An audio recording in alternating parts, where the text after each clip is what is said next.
Hey folks, it's Elevation Games with another spooky season spooktacular game review. Today we're talking about Arkham Horror, the board game.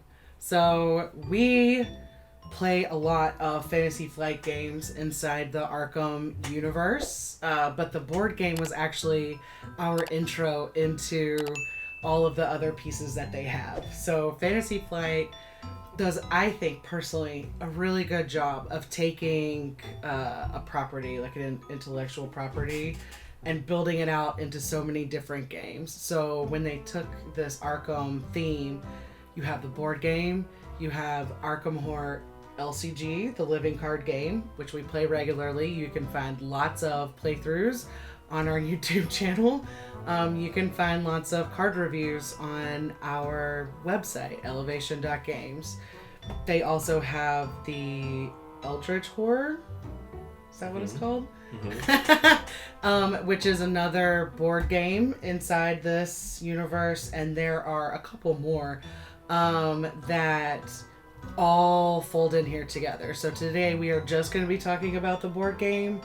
It is one of my favorite board games that we've ever played. Period. We got this when we first started getting into the board game hobby. Before lockdown for the pandemic. So during the first couple months of lockdown, we would sit at our dining room table and work all day and then clear all of our work stuff off, and then our dining room table became a board game table and we would play Arkham Horror, the board game. So it is something that I personally just hold really near and dear to my heart. Yeah, we have a big dining room table. Yes. Because this guy does take up a lot of space. It's got a really neat modular board, the way it all comes together.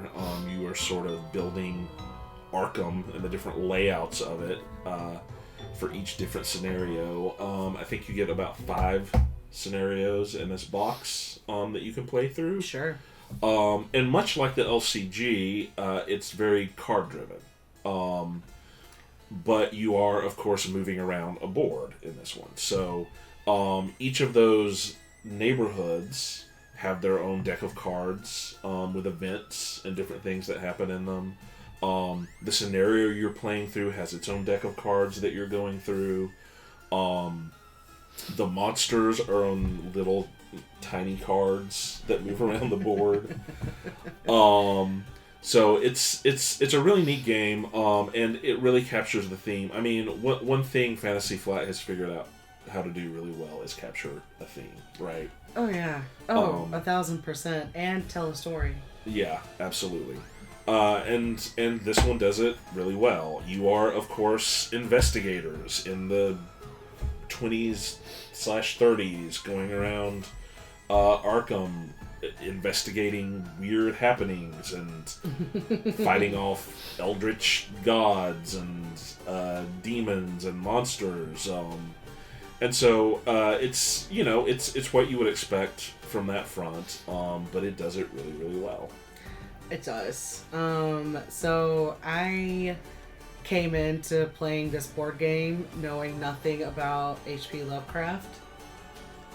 Except I'd heard a podcast, just like a biographical podcast, which made me never want to learn anything else about H.P. Lovecraft. So I was unfamiliar with a lot of the themes here, to a point that this is where I learned what a Cthulhu was, and how to say the word Cthulhu, because it doesn't look like a word that you should say. So the first few times we played through, I had to ask Jeremy, like, what even are these monsters? Like, what is a Cthulhu? I'm like trying to Google stuff so I didn't feel dumb. But the themes on this game are spooky and fun, especially if you like that, like, Cthulhu style monster that they like to include through the entire game. Yeah, and something we should say up front here, H.P. Lovecraft was a huge piece of garbage. And Fantasy Flight does a good job of capturing what was good in the universe he sort of kicked off. Sure. He didn't even build it by himself. A lot of people approach it that way. there were other writers that contributed to the mythos, right? So, but they managed to capture what was good there without including a lot of the racist, the anti-Semitism. Yeah. Yeah, like I like to think about that whole like Lovecraftian theme just more as like an Arkham theme. Yeah. To forget those pieces, so you just see, you know, the characters and then occasionally like a quote from a book, but nothing crazy. Like Arkham does a good job of Arkham Fantasy Flight does a good job of capturing the essence of a story told through a really sensitive lens, which is something we can appreciate. Yeah, absolutely. But I will say, much like the stuff from that mythos, we're reviewing a lot of spooky games for spooky season. Mm-hmm. This is the scariest one that I think we're going to review, in my opinion. Cosign. It's hard to make a board game genuinely scary. It's cardboard on a table, right? Right. But part of what makes this game so tense and scary is that it's difficult. You are humans going up against these cosmic horrors older than time itself. You know, it's not a fair fight, and you feel it when you're playing this game. When a monster moves into your space, and you're stuck either trying to run away or fight them off. It's a dangerous proposition, and you really, really feel that in this game in a way that you don't in a lot of games. Frankly. Yeah, it keeps the tension really high. It does a good job of building that tension and then like maintaining it at a good level there towards the end of the game, which does make it seem scary as you're playing through. Yeah, and to ratchet that tension up even more, you're constantly racing against the clock. While you're going around trying to find clues and figure out what's going on, you have your scenario little card there that is accumulating doom tokens at the same time. Like every turn, more and more of those are getting on there, and those advance the plans of the bad guys. And if you build up enough of those, you fail. So, you can either fail by having all your investigators get killed or go insane, or you can fail by taking too long and having too much doom accumulate. So you're constantly trying to balance, like, what's the safe thing for me to do versus, well, I need to do this now because I can't waste more time trying to sneak around a monster or go the safe path or whatever it is. That's right. It really, really just ratchets up the tension more and more and more as you play. So one thing I really love about this game is the map itself. The board. You have little map pieces, and like Jeremy said, they're modular, so you set it up differently every single scenario. So you're using the same map pieces but configured differently, so it's like you're walking into a new world every single time. And the way that you move around them, the things that are in them, is very different. So you're getting very different games when you sit down to play it, which is really dope. But it's massive. It fills up our entire table. It fills up our game table here is about 3 feet wide, and it will fill it almost the entire way across. So this is a game that you're going to need a lot of space for. And then the investigators that come with this. And if you've played any of Fantasy Flight's Arkham style games, you're going to start seeing a lot of the same investigators come through.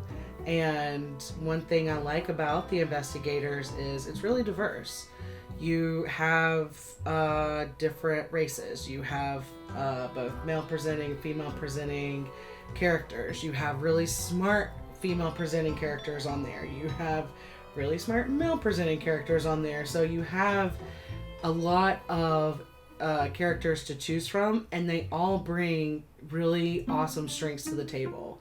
A lot of times you don't see as many females, or there's like the token female that they throw in to like satisfy the needs of people like me who are looking for that diversity in the cards.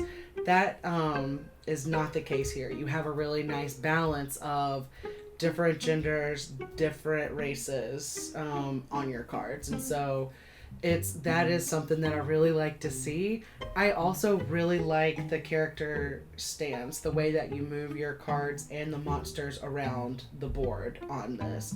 So you have, the same small little card, but it comes with a standy holder. So instead of it laying flat on the table, it's standing up, and it makes it really easy to move it around.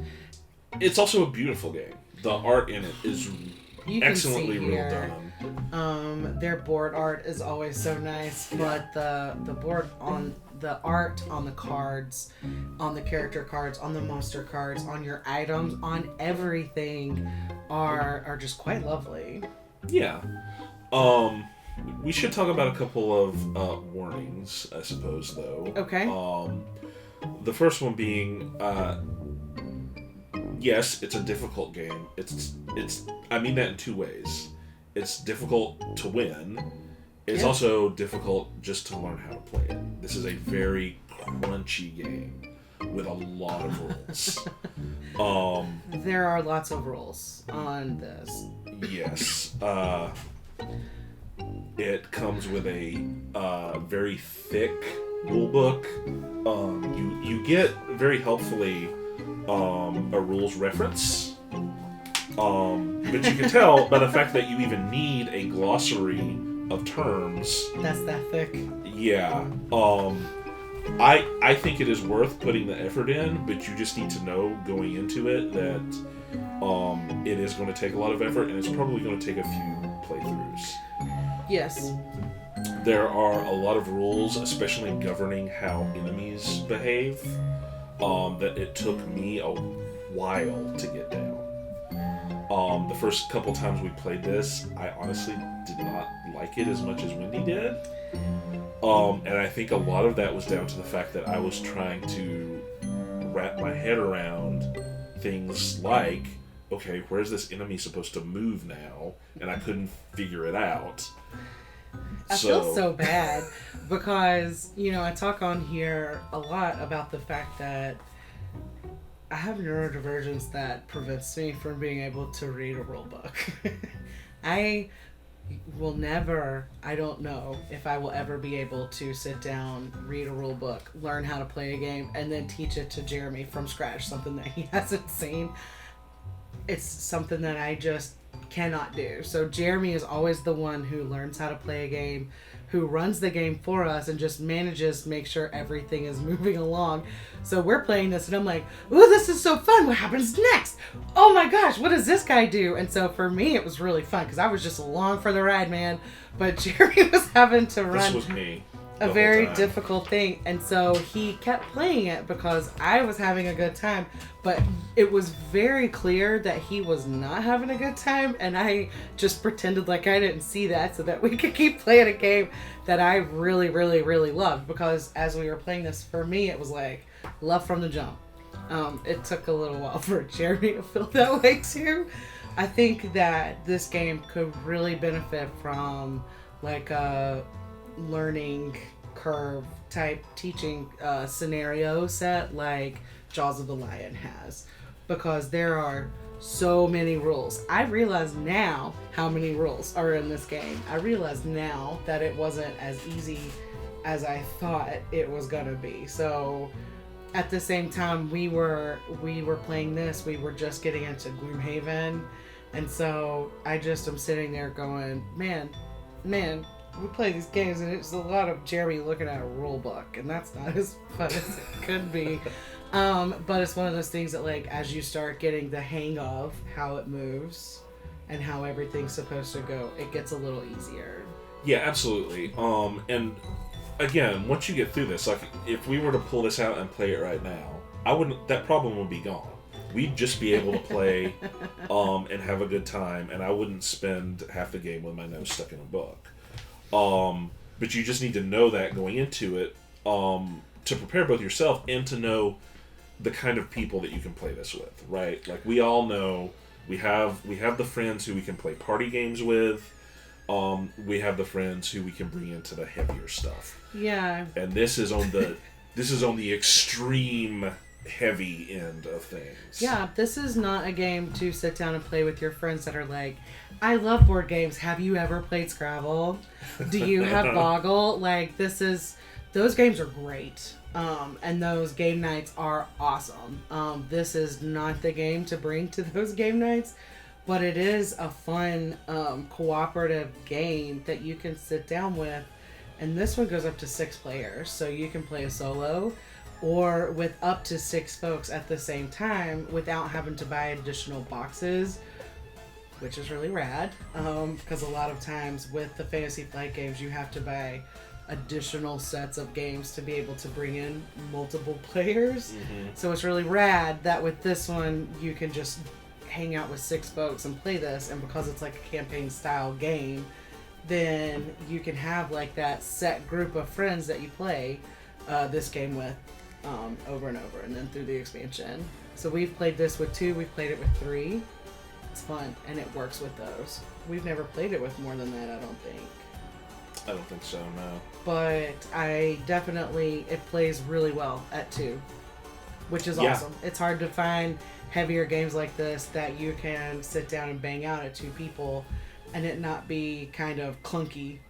Yeah. Because you're trying to force 2 people through something that's better at 4 or better at 6. So I don't know what it's like to play this with 4, 5, or 6 players, but I imagine that the tension that you have while you're playing this game and that, like, you know, your heart doing this just happens for a little bit longer than it happens when you've got 2. I think this is something I can say about every Fantasy Flight game we've experienced.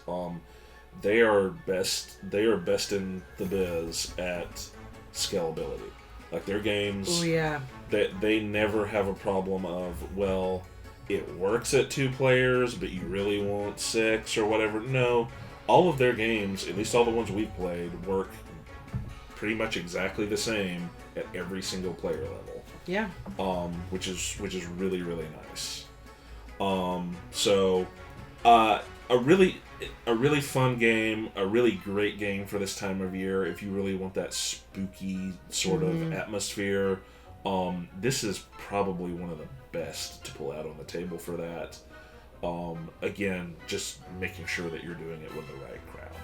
Yeah, and if that means you have to play it solo, then that just means you have to play it solo, and it's really rad to do that. So big, you're going to be reaching a lot across that big old board, but that's really rad that they give you that option, and that these games, anytime you look up like a good solo board game, it's always stuff in the Arkham series that they recommend, usually like number 1, number 2 for solo playthrough. Yeah, so yeah, even if you just want to pull something out and enjoy it yourself in a dark room.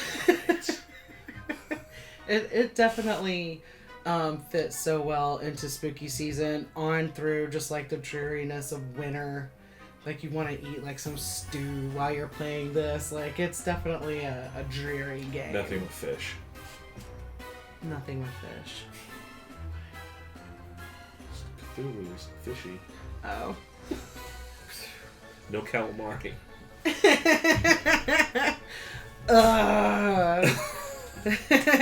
Okay, is there anything else you want to add about Arkham Horror, the board game? No, I think that covers it pretty well. Again, we don't get into a lot of gameplay description here or rules explanation, just because it is so no pun intended arcane. There's a lot to go through there, and there are a lot of good guides you can find online to help you if you want to get into this.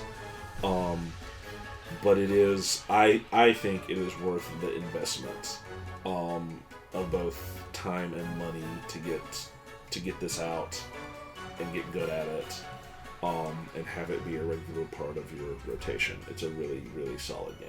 Yeah, we love Arkham Horror, the board game. Or I love Arkham Horror, the board game. Jeremy likes it. enough. I like the game a lot. I definitely, like, we haven't played this in a few months. I feel like after playing as much of the LCG, coming down and playing this again will probably be a really fun experience for us to have, hopefully soon. Yeah. Speaking of, if you like this sort of thing, we're going to be going through a lot of other spooky games for spooky season, so stay tuned here. Like and subscribe to see those when they come up. Also, you can go to our website, elevation.games, and sign up for our newsletter. You get a free game when you do that. And we'll be back soon with some more spectacular, spooky games. Ooh. Until then, we'll see y'all later.